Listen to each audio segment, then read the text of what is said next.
अखिलेश यादव ने उप मुख्यमंत्री को सर्वेंट डिप्टी सीएम कहा। गुरुवार को लखनऊ में लोहिया पार्क पहुंचे अखिलेश ने कहा, सरकार कौन है, ये सर्वेंट डिप्टी सीएम का क्या हम जवाब देंगे? हम लोग सर्वेंट डिप्टी सीएम की बात का जवाब नहीं देते क्योंकि मुख्यमंत्री जिम्मेदार हैं।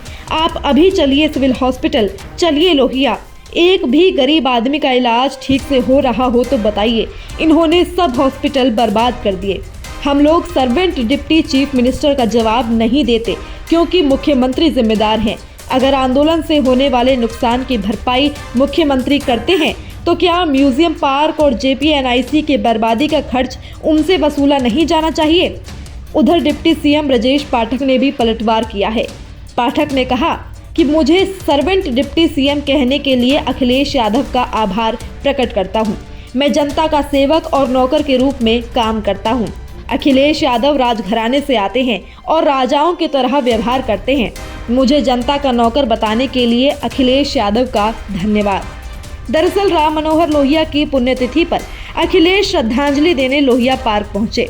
यहां उन्होंने पार्क में लगी डॉक्टर लोहिया की प्रतिमा को श्रद्धांजलि दी। इसके बाद मीडिया से बातचीत की। सवाल हुआ कि डिप्टी सीएम ब्रजेश पाठक ने कहा है कि सपा को गुंडई पसंद है। इस पर अखिलेश ने पलटकर जवाब दिया। उन्होंने कहा, ये सर्वेंट डिप्टी सीएम का क्या हम जवाब देंगे?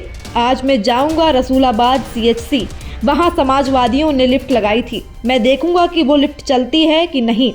दरअसल बुधवार को अखिलेश के JPNIC का गेट कूदने के बाद ब्रजेश पाठक ने कहा था कि समाजवादी पार्टी को अराजकता गुंडई पसंद है। आज सपा के राष्ट्रीय अध्यक्ष के आचरण से ये सिद्ध हो गया। जिस बिल्डिंग को LDA ने सील किया है वहां माल्यार्पण किया है। उनको कानून से कुछ लेना देना नहीं है। हमेशा कानून तोड़ना सपा का पुराना शगल रहा है। JPNIC का गेट कूदने पर FIR होने की संभावनाओं से जुड़े सवाल पर अखिलेश यादव ने कहा कि केवल हमने बाउंड्री नहीं चढ़ी, आप भी हमारे साथ छलांग मार गए। ये LDA और सरकार समझे कि सिर्फ हम पर FIR नहीं होगी। अखिलेश ने आगे कहा कि हर साल इस पार्क में राम मनोहर लोहिया की पुण्यतिथि पर हम मिलते हैं। देश और समाज की समस्याओं का हल लोहिया जी के दिखाए रास्ते पर ही है। लोहिया ने देश के हालात को देखते हुए संपूर्ण क्रांति का नारा दिया था। देश को एकजुट होकर चलने का पाठ पढ़ाया था। उन्हीं के सिद्धांतों पर हम समाजवादी लड़ाई लड़ते आ रहे हैं। उन्होंने कहा कि वो चाहते थे कि वंचितों और शोषित आगे आएं, उन्हें अधिकार मिले।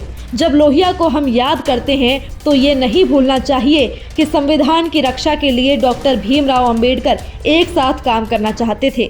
अगर संविधान खत्म हो जाएगा तो हमारी आज़ादी खत्म हो जाएगी। इसलिए लोहिया जी का रास्ता ही नई दिशा के लिए ज़रूरी है। ये राम मनोहर लोहिया का पार्क है। यहाँ लोकनायक का संग्रहालय है।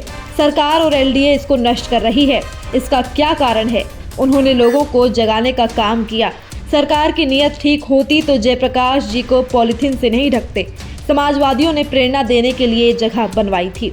वहीं अखिलेश के बयान पर पलटवार करते हुए BJP के प्रदेश अध्यक्ष भूपेंद्र चौधरी ने कहा कि सपा का जो चरित्र है, अनेकों घटनाओं में उनका जो स्वभाव है, उनके DNA में जो अराजकता है और जिस प्रकार से अफसरों पर उन्होंने हल्ला बोलकर अपने विचार को प्रदर्शित करने का काम किया, जनता सब जानती है।